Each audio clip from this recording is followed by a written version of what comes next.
এটা অত্যন্ত দুঃখ, আমরা ধিক্কার জানাই, প্রতিবাদ জানাই। আর ভালো করে জেনে রাখো, এই বাংলাদেশের মানুষ ৭১-এ লক্ষ লক্ষ দেশকে স্বাধীন করার জন্য রক্ত দিয়েছে, জান দিয়েছে। আর ৫ই আগস্ট দেখেছি। ভারত সরকারকে বলবো, আপনারা যদি কোনো ধরনের বাংলাদেশকে নিয়ে কোনো ষড়যন্ত্র করে থাকেন, আজকে বাংলাদেশের মানুষ কিন্তু সেই ২০ দাগকে ভেঙে দেওয়ার জন্য প্রস্তুত হয়ে অপেক্ষা করছি। পরিষ্কার ভাবে জেনে রাখেন,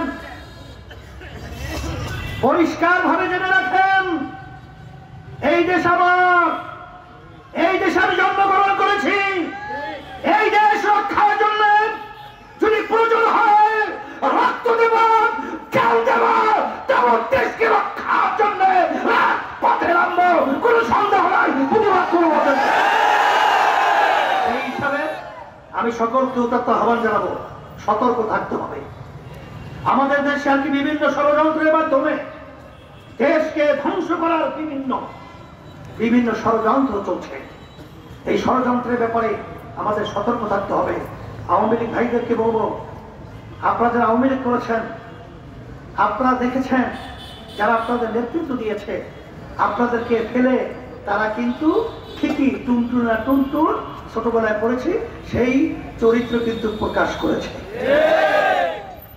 বারবার এদের পিছনে নেমে আমার জান, আমার জীবনকে ধ্বংস করব, আর ওদের মাধ্যমে আমাদের দেশকে আজকে বারবার অশান্তি তৈরি করবে।